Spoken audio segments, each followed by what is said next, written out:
ভাতুড়ি মশাই বললেন, ভয় পেও না ওমো, তবে হ্যাঁ, ছেলেকে তুলে নেবে বলে যখন হুমকি দিয়েছে, তখন রুনুকে এখন দিন কয়েক স্কুলে না পাঠানোই ভালো। আর একটা কথা জিজ্ঞেস করা হয়নি, কাল সকালে কি বাইরের কোনো লোক এ বাড়িতে এসেছিল? সকালে? মানে কখন? এই ধরো 9টা কি 10টা নাগাদ। Not that I know of. ওমো একটু ভেবে নিয়ে বলল, সকাল 8:30টায় আমি বাড়ি থেকে বেরিয়ে গেছিলাম, ফিরতে ফিরতে 12টা বেজে যায়। মাঝখানে 3.5 ঘন্টা সময়। জানি না তার মধ্যে কেউ এসেছিল কি না, তবে সুলেখা তো বাড়িতেই ছিল, ও হয়তো বলতে পারবে। টুকিটাকি কয়েকটা কাজ সারতে সুলেখা এর মধ্যে বারান্দা থেকে উঠে ভিতরে চলে গিয়েছিল। ওমু ডাকতে ফের বারান্দায় ফিরে এলো। ভাদুড়ি মশাই প্রশ্ন শুনে বলল, তেমন কেউ না, তবে হ্যাঁ, টেলিফোন এক্সচেঞ্জ থেকে একজন মেকানিক এসেছিলেন বটে। আমাদের রিসিভারটা কোনো গণ্ডগোল করছে কিনা জিজ্ঞেস করতে আমি বলি যে বড় কোনো গণ্ডগোল নয়, এই মাঝে মধ্যে কড়কড় করে একটা জারিং সাউন্ড হয়। শুনে তিনি রিসিভারটা পাল্টে দিয়ে যান। ওমো বলল, বলো কি? আমি তো টেলিফোন এক্সচেঞ্জে কোনো কমপ্লেন করিনি। স্রেফ নিজে থেকে লোক পাঠিয়ে ওরা রিসিভার পাল্টে দিয়ে গেল? বাবা, দেশটার হলো কি, এ তো ভাবাই যায় না।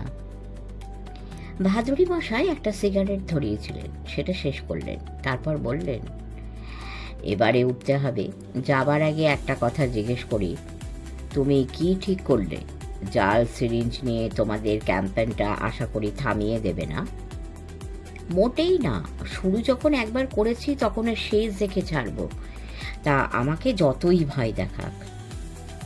ভাদুড়ি মশাই স্পষ্টতই খুশি হলেন, বললেন, ভেরি গুড। শোনো ওমো, নিজেকে নিয়ে তোমার ভয় নেই, সে আমি জানি। বাকি রইল তোমার বউ আর ছেলে, কিন্তু ওদের নিয়েও ভয় করো না, আমি তো আছি। এ ব্যাপারে যা করবার আমি ঠিকই করব। ইনফ্যাক্ট আমার কাজ এর মধ্যে শুরুও হয়ে গেছে।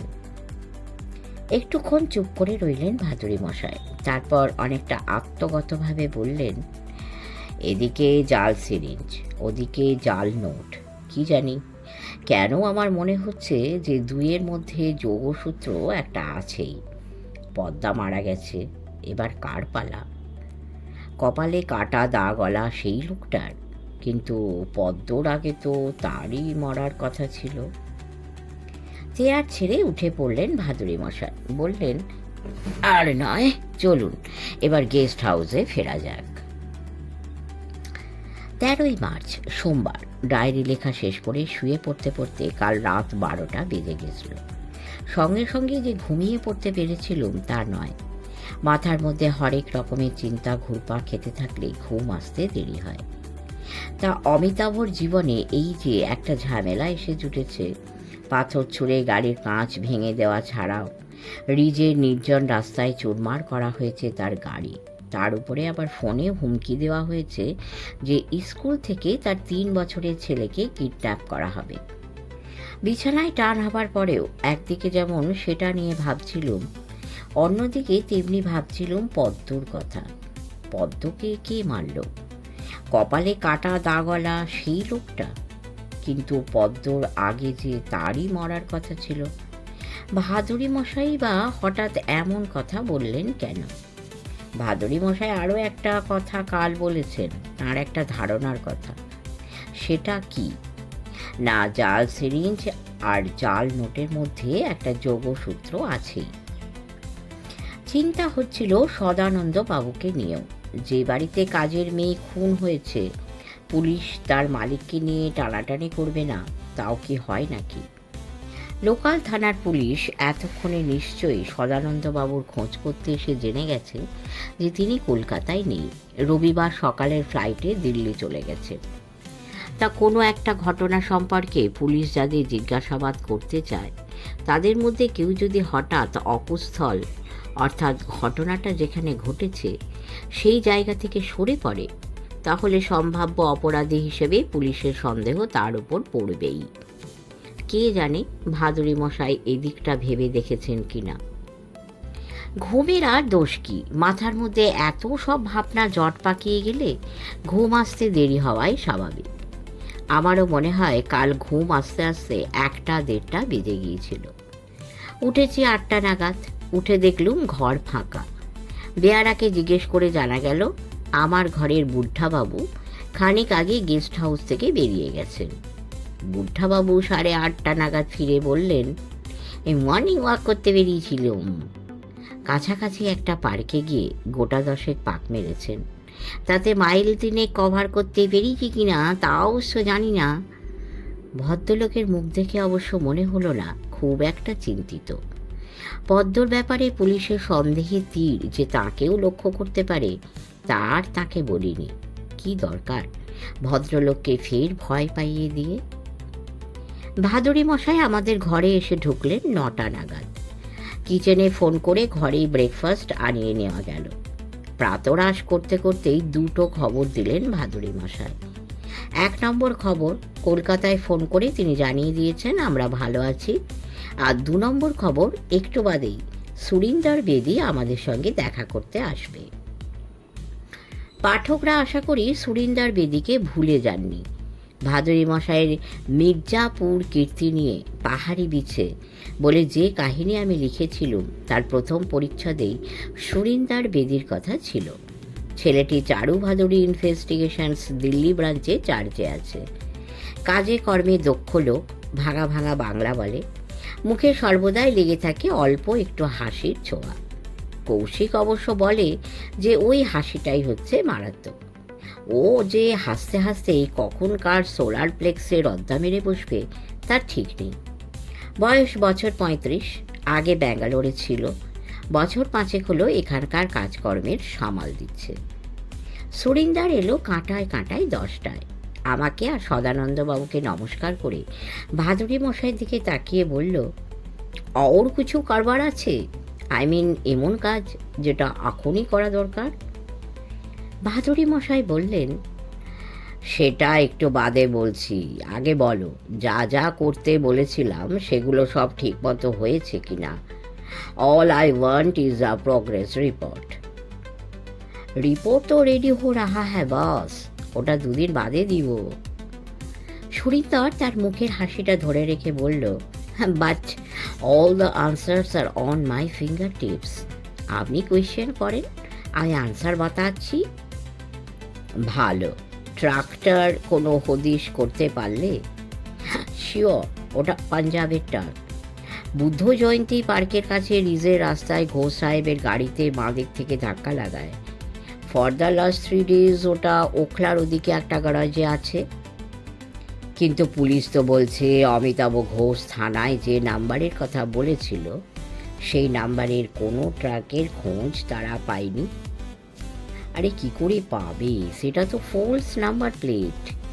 পুলিশও জানে যে সেটা ফলস। অ্যাক্সিডেন্টের পরে সেটা পাল্টে ফির আসলে নাম্বার লাগিয়ে নিয়েছে। তুমি তাহলে ট্রাকটাকে আইডেন্টিফাই করলে কি করে? ভেরি সিম্পল বস।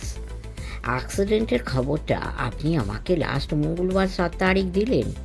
বললেন ঘোষ সাহেবের গাড়ি Tata Sumo. You also gave me the place and time, right? হ্যাঁ, আমি মুম্বাই থেকে তোমাকে ফোন করি, তার একটু আগে এখান থেকে ওমু আমাকে ফোনে সব জানিয়েছিল। ইয়েস বস, তো আপনার phone pay I went to the place of the accident. Ghosh সাহেব তখন সেখানে ছিলেন না। অমিতাভ বলল, কি করে থাকবো, পথ চলতে একটা অটো ধরে আমি থানায় চলে গেছিলাম। কিন্তু আপনার স্ম্যাশড গাড়িটা সেখানে ছিল। আমি গিয়ে দেখলাম থানা থেকে একজন কনস্টেবলকে সেখানে পাহারায় রাখা হয়েছে। গাড়ির কাছে ট্রাকে চাকার দাগ ছিল। আমি চাকার দাগে ছবি তুলি। ভাঙা এক টুকরো কাঁচ ছিল, সেটাও কুড়িয়ে নিই। আমার টাটা সুমোর কাজ? ও নো, ড্রাইভারের ডাইনি দরজার বাইরে একটা সাইড গ্লাস থাকে তো, এটা সেই সাইড গ্লাসের এটা ভাঙা টুকরো। লেকিন আপনার গাড়িতে দেখলাম বাঁ দিকে জানালা আর সামনের কাঁচটা স্ম্যাশড হয়ে গেলেও ড্রাইভারের সাইড গ্লাসটা ভাঙেনি। এটা সেই কিলার ট্রাকের সাইড গ্লাসের একটা পিস। তারপর তারপর আমি লোক লাগালাম all over the city and সব আমার এজেন্টদের বলে দিলাম ऐसा एक ট্রাকের पता मिलना चाहिए যার ড্রাইভিং সিটের ডান দিকে সাইড গ্লাস ভেঙে গেছে আর সব কটা টায়ারই একদম ব্র্যান্ড নিউ অ্যান্ড ইয়েস যার সামনের দিকের মাঠগার্ডে এমন দাগ লেগে আছে যাতে বোঝা যায় যে ট্রাকের সামনের দিকটা ডিপ মেরুন কালারের কোনো গাড়িকে ধাক্কা মেরেছিল। আরে আমার টাটা সুমো তো ওই রং, ডিপ ড্যাজলিং মেরুন। তো ডিপ ড্যাজলিং মেরুন কালারের গাড়িকে ধাক্কা মারলে যে সেই ধাক্কাটা মারলো ঘষটানি লেগে তার গাড়ির গায়ে ওই রং একটু লেগে যাবে না? ভাদুরী মশাইয়ের চোখ কৌতুকে ঝিকমিক করছিল। বলল, a very clever piece of deduction. Thank you boss. তো আমাদের এজেন্টে যেমন এই ক্লুগুলান আমি দিয়ে দিলাম, তেমনি জানালাম দিল্লি পুলিশের হেডকোয়ার্টার্সে আমার এক বন্ধুকে, যাতে সে থানাগুলানকে এটা ইমিডিয়েটলি বলে দেয়। অ্যান্ড ইয়েস, স্পেয়ার্স পার্টসের দোকান ওর গাড়ি মারামতের গ্যারাজগুলো জেনে যায় যে we are on the lookout for a truck with brand new tyres আর broken side glass and a patch of deep dazzling maroon on its front mudguards. Bhaduri মশাই বললেন, ট্রাকের লোকেরাও নিশ্চয়ই আন্দাজ করেছিল যে একটা অ্যালার্ট জারি হয়ে যাবে, ফলে পরদিনই কোনো স্পেয়ার্স পার্টসের দোকান থেকে সাইড গ্লাস পাল্টে নেওয়া কি কোনো গাড়ি রিপেয়ার করার গ্যারাজে গিয়ে মাডগার্ডের ওই ছোপটা তুলিয়ে আবার নতুন করে রং করানোটা খুব নিরাপদ হবে না। Yes boss. শেষ পর্যন্ত ওখলার একটা গ্যারাজে ওটার খোঁজ মেলে। খোঁজটা যে দিয়েছে সে বলল মঙ্গলবার রাত থেকে ওটা ওই গ্যারাজেই পড়ে আছে, ওখান থেকে আর বাহার হয়নি। তো এটা কি দিল্লি পুলিশকে জানাবো? জানাতে তো হবেই। ট্রাফিকের অমরিক সিং আমার চেনা লোক, আমার নাম করে তাকে সব জানাও। তবে হ্যাঁ, তাকে বলো যে এক্ষুনি কাউকে অ্যারেস্ট করার দরকার নেই, শুধু লোকাল থানা যেন গ্যারাজটার ওপর সারাক্ষণ নজর রাখে। জায়গাটা কেমন সুরিন্দার? জাস্ট আ গ্যারাজ? ঠিক গ্যারাজও নয়, ধাবা লাগোয়া একটা পার্কিং লটের মতো, ওখানে ট্রাক রাখে অনেকে। ভালো, তাহলে নজর রাখো ধাবায় কারা আসে, কখন আসে। কাউকে সেডি ক্যারেক্টার বলে মনে হয় কি না, তেমন কেউ আসে কি না পুলিশের খাতায় যার নাম রয়েছে। ঠিক আছে, এখান থেকে ফিরে গিয়ে আমি অমরিক সিংয়ের সঙ্গে যোগাযোগ করে তাকে সব বলবো। Anything else? ভাদুরী মশাই একটু ভেবে নিলেন, তারপর বললেন, কলকাতার সঙ্গে যোগাযোগ করেছিলে? কালই করেছিলাম। अगर কাল তো সানডে থা, ইসিলিয়ে শোভন চৌধুরীকে লালবাজারে পাওয়া যায়নি। বাড়িতে ফোন লাগাতে হলো। আপনার নাম করে সদানন্দবাবুর কথা ওকে বললাম। সুরিন্দার বেদির মুখে হঠাৎ নিজের নামটা উচ্চারিত হওয়ায় সদানন্দবাবু উৎকণ্ঠ হয়েছিলেন। সেই সঙ্গে লক্ষ্য করলুম ভদ্রলোকের কপালে গোটা কয়েক ভাঁজ পড়ে গেছে। ভাদুরী মশাই বললেন, তাতে শোভন কি বলল? বললেন যে যে মেয়েটা খুন হয়েছে ওই দিন আর ডে অটু তার ময়নাতদন্তের রিপোর্ট মিলবে, তার আগে কিছু বলা যাচ্ছে না। এটাও বললেন যে জাল নোটের ব্যাপারে নতুন কিছু খবর নাই।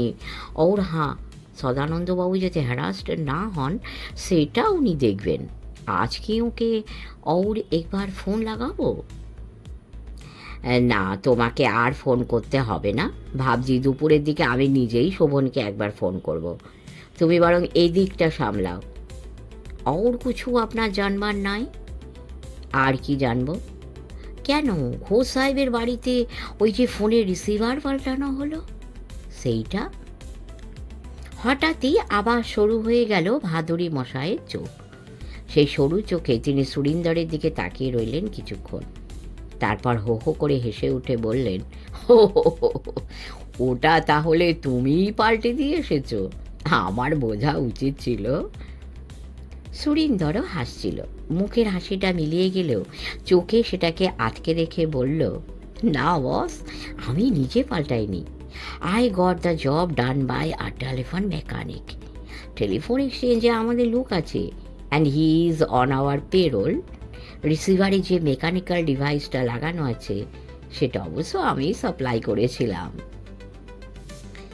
একটুক্ষণ চুপ করে থেকে ভাদুরী মশাই বললেন, একটা কথা ভাবছি সুরিন্দর, অমিতাভর বাড়িতে তুমি যাকে পাঠিয়েছিলে সে গিয়ে সুলেখাকে, অমিতাভ স্ত্রীকে জিজ্ঞেস করেছিল যে ওদের রিসিভারটা কোনো গন্ডগোল করছে কিনা।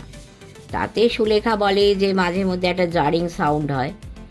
তো সুলেখা যদি তা না বলতো তাহলে কি করে, কোন অজুহাতে রিসিভারটা পাল্টে দিত তোমার লোক?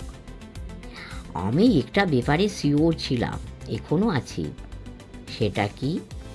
আপনি যদি একটা র্যান্ডাম সার্ভে করে এদেশে যে কোনো শহরে যে কোনো 100টা লোককে পুছেন যে তার ফোনে রিসিভার ঠিকঠাক কাজ করছে কি না, তো অ্যাটলিস্ট 90% পিপল বলবে যে না, ঠিকঠাক কাজ করছে না।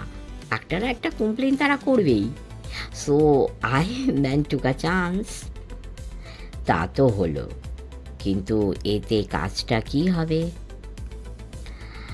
প্রশ্ন শুনে সুরিন্দর যেভাবে ভাদুরী মশাইয়ের দিকে তাকালো তাতে বুঝলুম এ নিয়ে আর কিছু ব্যাখ্যা করে বলা ঠিক হবে কিনা সে সেটা তার উপরওয়ালার কাছে জানতে চাইছে। ভাদুরী মশাই হেসে বললেন, গো অ্যাহেড। সুরিন্দর এবারে আমার দিকে তাকিয়ে বলল, ঘোষ সাহেবের বাড়িতে যে নতুন রিসিভারটা বসানো হলো তার ভিতরে একটা ছোট্ট যন্ত্র লাগানো আছে, a very small one, sort of a cassette. বাইরে থেকে যেই ওদের ফোন করুক সঙ্গে সঙ্গে ওটা অ্যাক্টিভেটেড হবে ও তার ভয়েস ওদের রেকর্ডেড হয়ে যাবে। আমি ধরে নিচ্ছি যে লোকটা ওদের ছেলেকে তুলে নেবে বলে ফোনে হুমকি দিয়েছিল, 2-1 দিনের মধ্যে সে আবারও ফোনে হুমকি দেবে। যদি দেয় তো সঙ্গে সঙ্গে রেকর্ডেড হয়ে যাবে তার ভয়েস। তা পুলিশের কাছে তো দাগি অপরাধীদের ভয়েস স্যাম্পল থাকেই, ফলে আমরা মিলিয়ে দেখতে পারবো যে সেই সব স্যাম্পেলের কোনোটার সঙ্গে এর গলার স্বর কি কথা বলার ঢং মিলে যায় কিনা।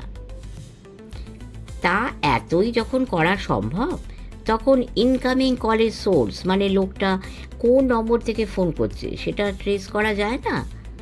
আমি বললাম। সুরিন্দর বলল, কেন যাবে না? এক্সচেঞ্জে যে লোকটি আমাদের হয়ে কাজ করে তাকে সেটা বলেছি। ঘোষ সাহেবের টেলিফোন নাম্বার সে জানে, ওখানে কে ফোন করছে, কার কোন নাম্বার ফোন করছে। Of course he will keep an I on that. কিন্তু এটা এই ফোন ট্যাপিং, এই ভয়েস রেকর্ডিং, এটা কি মানুষের প্রাইভেসির উপরে হামলা নয়? সেদিক থেকে তো এটা ঘোর বেআইনি ব্যাপার। সুরিন্দর এতক্ষণ নিঃশব্দে হাসছিল, এবার শব্দ করে হাসল।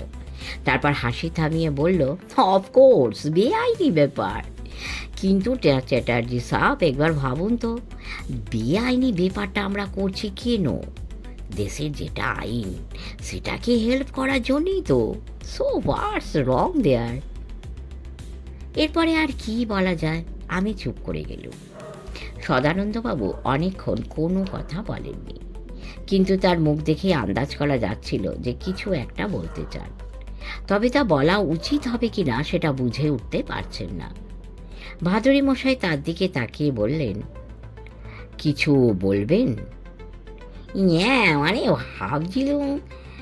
ভাবছিলুম যে। কি ভাবছিলেন? ভাবছিলুম যে কলকাতায় কি অমন কোনো যন্ত্র লাগাবার ব্যবস্থা নেই? তাহলে তো কোত্থেকে কি আমাকে ভয় দেখাচ্ছে সেটাও জানা যেত। আছে বই কি, কলকাতাতেও আছে, তবে এ নিয়ে আপনি এত ভাববেন না, ভয়ের কিছু নেই। আপনার ব্যাপারে কি কি স্টেপ নিতে হবে কলকাতায় ফোন করে কৌশিককে সেটা আমি বলে দেব। তাছাড়া আজ দুপুরেই তো শোভনের সঙ্গে কথা বলেছি। না না, আপনি চিন্তা করবেন না। আমি বললুম, তাহলে এখন আমরা কি করব? দুপুর 1টায় নিচে ডাইনিং হলে গিয়ে আমার সঙ্গে লাঞ্চ করবেন। ততক্ষণ গল্প করুন। মার্চের চমৎকার ওয়েদার, ইচ্ছে হলে বাইরে থেকে একটু ঘুরেও আসতে পারেন। আমি এখন আমার ঘরে গিয়ে গোটা কয় চিঠি লিখে ফেলব। সুরিন্দরকে নিয়ে ভাদুরী মশাই আমাদের ঘর থেকে বেরিয়ে গেলেন।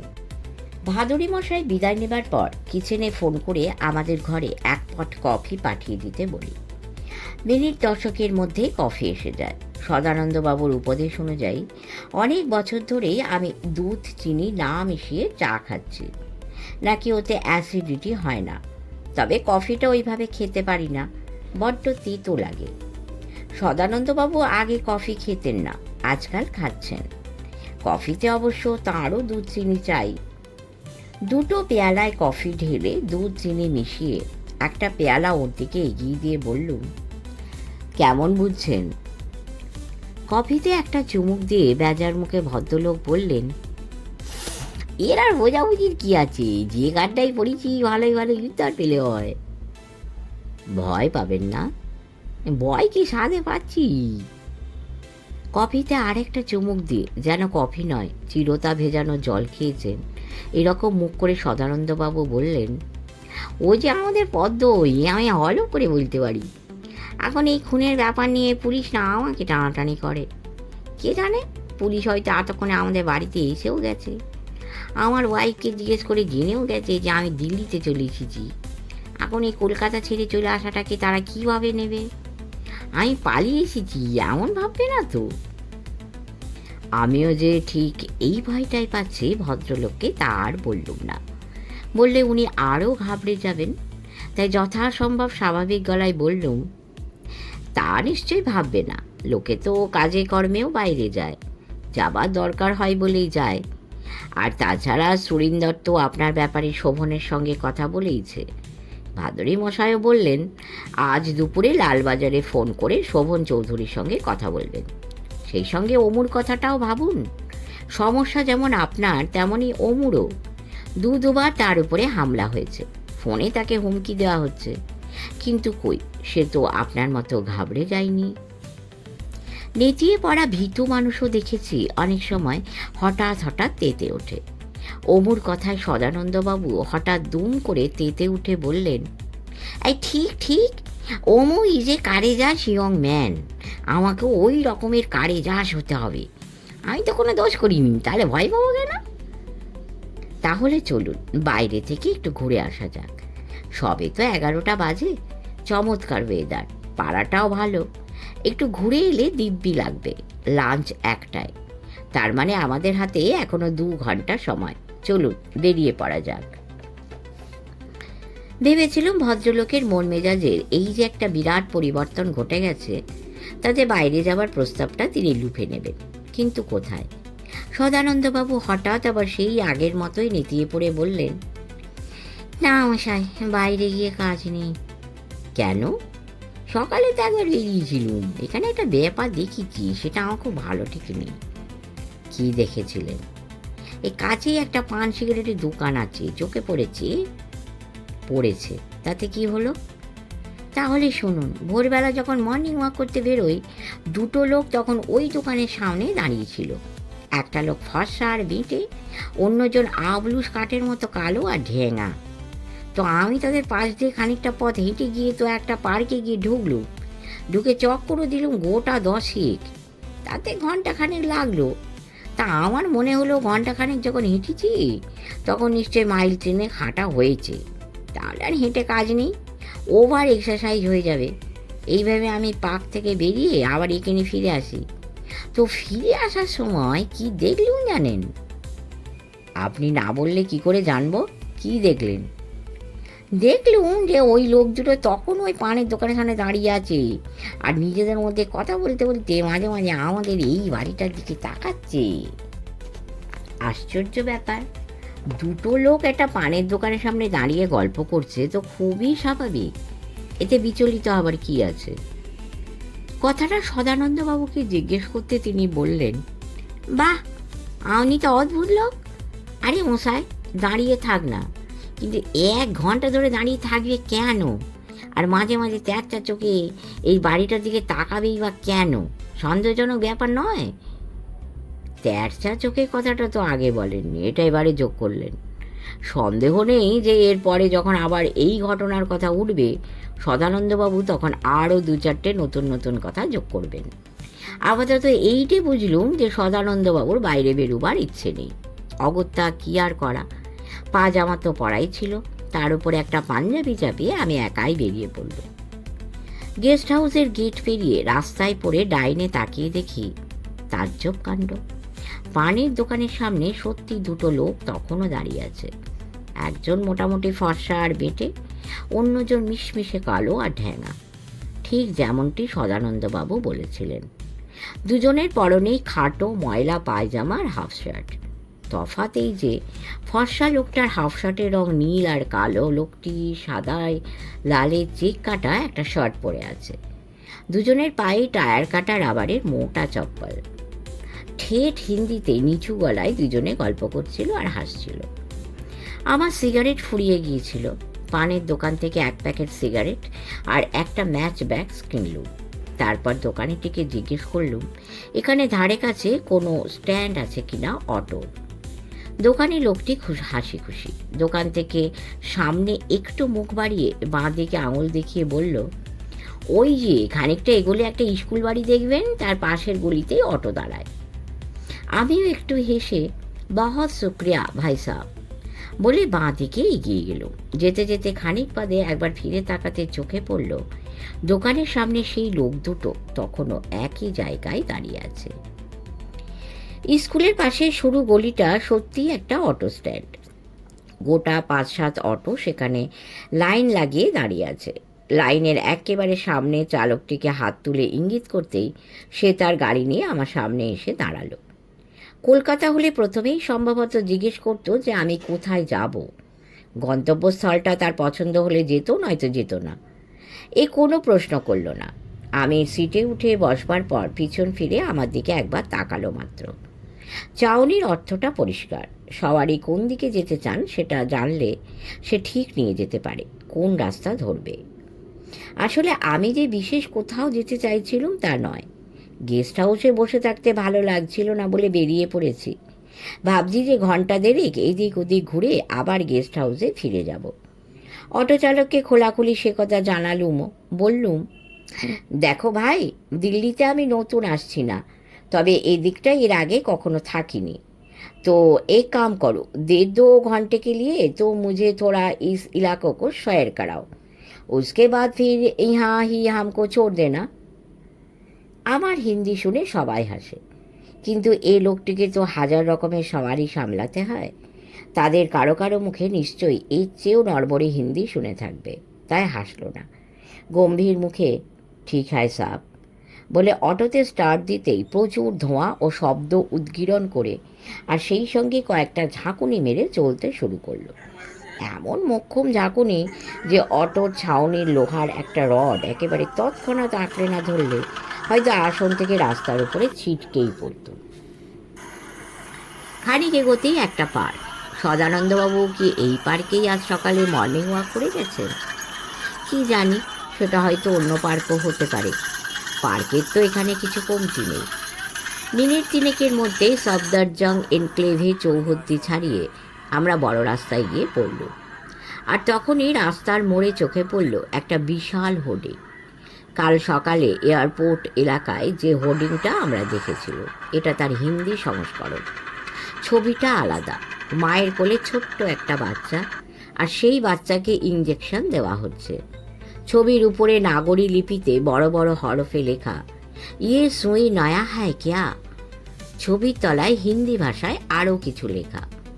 সিগন্যাল পেয়ে আমাদের অটো তাড়াতাড়ি এগিয়ে গেল বলে লেখাটার পুরো পড়তে পারলুম না। লেখার তলায় আর একটু বড় হরফে বিজ্ঞাপনদাতার নামটা দেওয়া হয়েছে বলে সেটা অবশ্য পড়ে নেওয়া গেল, ম্যাক্রো কনস্ট্রাকশন ইন্টারন্যাশনাল।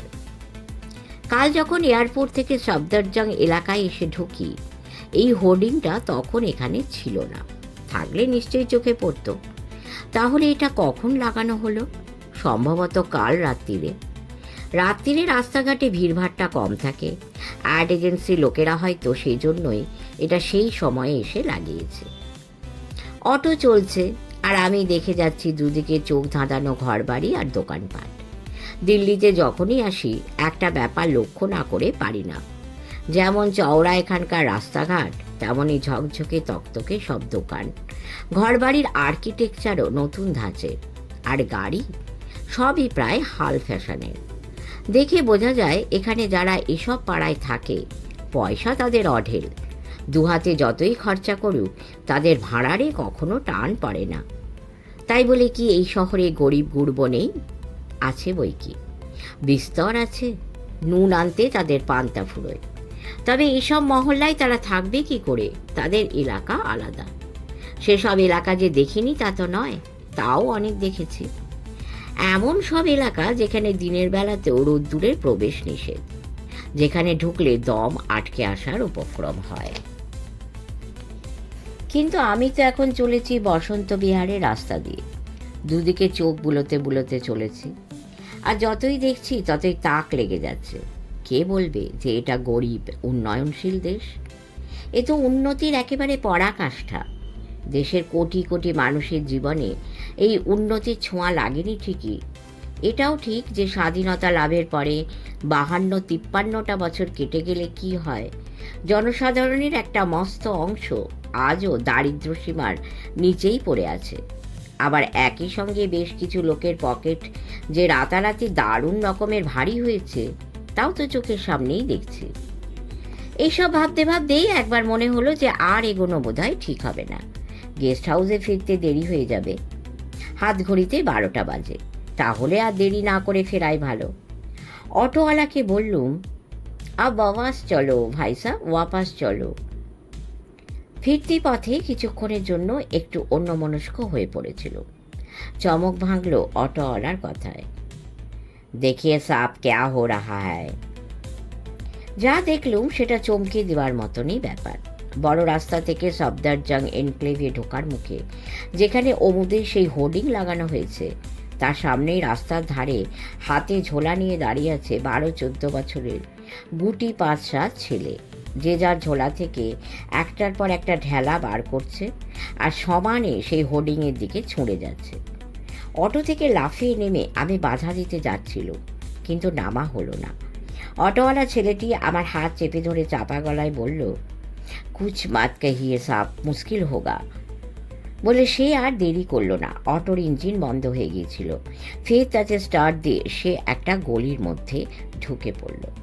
তারই মধ্যে পেছন ঘুরে দেখলুম চকোলেট রঙের একটা মারুতি ভ্যান একেবারে হঠাৎই সেখানে এসে দাঁড়িয়েছে। ভ্যানের দরজা খুলে যেতেই ছেলেগুলো তার মধ্যে হুড়মুড় করে উঠে পড়ল। ভ্যানটা তারপরে আর এক মুহূর্ত সেখানে দাঁড়ালো না। যেদিক থেকে এসে ব্রেক কষে দাঁড়িয়ে পড়েছিল সেদিকেই ফির ছুটে বেরিয়ে গেল। হোর্ডিংটা ঝুলতে থাকলো একটা ছেঁড়া পতাকার মতো। গোটা ব্যাপারটা ঘটে যেতে 2 মিনিটও লাগলো না। গেস্ট হাউসে ফিরে দেখি ভাদুড়ি মশাই আমাদের ঘরে বসে সদানন্দ বাবুর সঙ্গে কথা বলছে। ঢিল ছুঁড়ে অমুদের হোর্ডিংটা দফা রফা করে দেবার ব্যাপারটা তাকে বলল। সব শুনে তিনি বললেন, অটোওয়ালা যে আপনাকে আটকে ছিল, ছেলেগুলোকে বাধা দিতে দেয়নি, সেটা সে ভালোই করেছে। ওদের বাধা দিলে কি হতো জানেন? হোর্ডিংয়ের দিকে ঢিল না ছুঁড়ে আপনার মাথায় তাক করে ছুঁড়ত। না না, ওরা বাচ্চা ছেলে হতে পারে, কিন্তু ওদের পিছনে পাকা মাথা রয়েছে।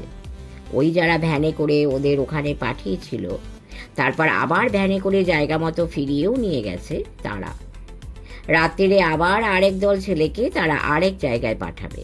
আরে মশাই, এই অ্যাড ক্যাম্পেনে কাদের স্বার্থে ঘা পড়েছে সেটা বোঝেন না?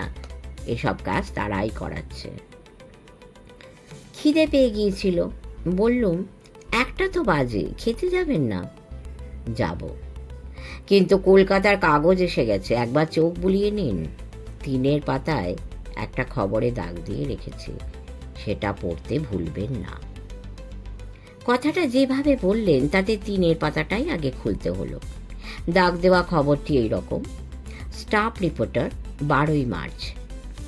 আজ রাত 11:30 নাগাদ পার্ক সার্কাস কানেক্টর ও বালিগঞ্জ কানেক্টরের মধ্যবর্তী একটি জায়গায় হাত পা বাঁধা অবস্থায় বাইপাসের ধারে একটি মৃতদেহ পাওয়া গিয়েছে। বছর 30-40-এর একটি পুরুষ। পুলিশের ধারণা লোকটিকে খুন করে চলতি কোনো গাড়ি থেকে ওখানে নিক্ষেপ করা হয়। লোকটির কপালে পুরনো একটা ক্ষত চিহ্ন রয়েছে। খবরের শেষ লাইনটা পড়ে আমি চমকে উঠে ভাদুড়ি মশাইয়ের দিকে তাকালো। তিনি মৃদু হেসে বললেন, চলুন, খেতে যাওয়া যাক। খাওয়া আমার মাথায় উঠেছিল। খবরে স্পষ্ট করে লেখা হয়েছে যে মৃত লোকটির কপালে রয়েছে একটা পুরনো ক্ষতচিহ্ন। তার মানে কি এ সেই লোক? ভাদুড়ি মশাই নিশ্চয়ই সেই রকমই মনে করেন। তা নইলে আর তিনের পাতার ছোট্ট এই খবরটিকে তিনি আলাদা করে দাগ দিয়ে রাখবেন কেন? তিনি এও বলেছেন যে পদ্মর আগে এই লোকটারই মরার কথা ছিল। কেন? সদানন্দবাবুর পকেটে যে লোকটা চাঁদনি স্টেশনে সেদিন জাল 500 টাকার নোট গুঁজে দিয়েছিল, তার কপালে একটা কাটা দাগ রয়েছে, এটা জানাজানি হয়ে গেছে বলে? আর পুলিশের পক্ষে সেই জন্যে তাকে ধরে ফেলা সহজ হবে বলে? কি খাচ্ছি সেদিকে মন নেই। খেতে খেতে শুধু এইসবই আমি ভেবে যাচ্ছিল। একটা কথা তো জলের মতো পরিষ্কার, সেটা এই যে দেশের নানান জায়গায় এই যে জাল নোটের খবর চারিদিকে ছড়িয়ে রয়েছে, এসব নোট ছাপানো আর এখানে ওখানে ছড়িয়ে দেওয়া কারো একার কাজ নয়। নোটগুলি বিদেশে ছাপা হলেও কারা কিভাবে সেগুলো এদেশে নিয়ে আসছে, আর হ্যাঁ, এদেশে সেগুলি পৌঁছেই বা দেওয়া হচ্ছে কাদের কাছে? যাদের কাছেই পৌঁছক, তারাই নিয়েছে এদেশে সাধারণ মানুষের মধ্যে সেই জাল নোটগুলো ছড়িয়ে দেওয়ার কাজ। অর্থাৎ এটা একটা চক্রের কাজ। কপালে কাটা দাগওয়ালা লোকটা সেই চক্রের হয়ে কাজ করছিল। সে নেহাতি একটা চুনোপুটি, কিন্তু তাকে নিয়েও বিপদ আছে। পুলিশ যদি তাকে ধরে তো হাজতে ঢুকিয়ে উত্তম মধ্যম দিলে সে হয়তো ফাঁস করে দেবে যে কারা তাকে এই কাজে লাগিয়েছে আর কাদের কাছ থেকে সে পেয়েছে এই জাল টাকা। চক্রের লোকগুলোকে ধরে ফেলাও তখন পুলিশের পক্ষে মোটেই শক্ত হবে না।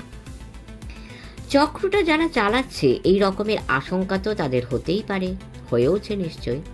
আর তা যদি হয়ে থাকে তো একটা কাজই তাদের পক্ষে করা স্বাভাবিক। কাজটা আর কিছুই নয়, পুলিশের হাতে ধরা পড়ার আগেই কপালে কাটা দাগওয়ালা লোকটাকে এই ধরাধাম থেকে সরিয়ে দেওয়া, যাতে সে কিছুই ফাঁস করতে না পারে। ঠিক তাই করেছে। তারা জানে যে মরা লোক কথা বলে না। খাবো কি? প্লেটের ভাত নাড়াচাড়া করতে করতে এসব কথাই আমি ভাবছিলাম। প্লেট থেকে আর মুখে কিছুই পৌঁছিল না। ভাদুড়ি মশাই সেটা লক্ষ্য করে থাকবেন। বললেন, কি ব্যাপার, খিদে নেই বুঝি? কিছুই তো খাচ্ছেন না। না, মানে ভাবছিলুম যে। আরে মশাই, ভাবনা চিন্তা করার সময় তো আর পালিয়ে যাচ্ছে না। যা ভাববার পরে ভাববেন, এখন খেতে বসেছেন, অন্য ব্যাপারে মাথা না ঘামিয়ে মন দিয়ে খেয়ে যান। কি জ্বালা, খাওয়ায় মন দিতে পারছি কোথায়? লোকটা যদি মরেই গিয়ে থাকে, যদি সে খুনই হয়ে থাকে, তাহলে তো আর কোনো আশাই নেই। কিসের আশা নেই? যাদের হয়ে ও কাজ করছিল তাদের খোঁজ পাবার। তা ঠিক, লোকটা বেঁচে থাকলে তাদের খোঁজ পাওয়া যেত, বেঁচে নেই অথবা তাদের খোঁজ আর পাওয়া যাবে না। এটা আপনি একেবারে 200% ঠিক কথা বলেছেন। কিন্তু এখন আর তা নিয়ে ভেবে কি হবে? এখন খেয়ে নিন, তারপর ভেবে চিনতে দেখা যাবে যে অন্য কোনো উপায়ে তাদের নাম ঠিকানা বার করা যায় কিনা। যেভাবে যেরকম হালকা গলায় এই কথাগুলো ভাদুড়ি মশাই বললেন, তাতে আমার মনে হলো এর মধ্যে কোথাও কিছু একটা রহস্য রয়েছে, যেটা উনি এখনই ভাঙতে চান না। বললুম, কি ব্যাপার বলুন তো? এই লোকটা কি সেই লোক নয়? অবশ্য কপালে কাটা দাগ থাকলেই যে সেই লোক হতে হবে এমন কোনো কথা নেই। ওরকম দাগ কি পুরনো জখমের চিহ্ন অন্য লোকেরও থাকতে পারে? ভাদুড়ি মশাই বললেন, খাওয়া শেষ করে দোতলায় উঠে আমার ঘরে আসুন, তখন এই নিয়ে কথা হবে। একটা ব্যাপার লক্ষ্য করে একটু বিস্ময় বোধ করছিল। ভাদুড়ি মশাইয়ের সঙ্গে এই যে আমার এত কথা হলো, সদানন্দবাবু এর মধ্যে একটিবারও মুখ খোলেননি। গম্ভীর মুখে চুপচাপ তিনি খেয়ে যাচ্ছিলেন। অথচ এমনটা কখনো হয় না। যে প্রসঙ্গে তার কোনো বক্তব্য থাকার কথাই নয়, তাতেও তিনি গোঁত্তা মেরে ঢুকে পড়েন। নিজের কোনো মতামত প্রকাশ না করলেও মাঝে মধ্যে দুটো একটা ফোড়ন কাটেন। আর এ তো বলতে গেলে তাঁরই প্রসঙ্গ। যে লোকটা উপকার করার ছলে তার মস্ত অপকার করে গেছে এবং ডিস্টিংগুইশিং মার্কটা দেখে রেখেছিলেন বলে যাকে একমাত্র তাঁর পক্ষে শনাক্ত করা সম্ভব, সেই লোকটার মৃত্যু নিয়ে কথা হচ্ছে, অথচ সদানন্দবাবু নীরব। এটা কি করে হয়? বললুম, কি হলো সদানন্দবাবু, চুপ করে আছেন যে রে? ভদ্রলোক তাতে মুখ নিচু করে যেমন খাচ্ছিলেন তেমন খেতে খেতেই ভাদুরী মশাইয়ের কথার পুনরুক্তি করে বললেন, আগে মশাই খেয়ে নিয়ে উপরে চলুন, তখন কথা হবে।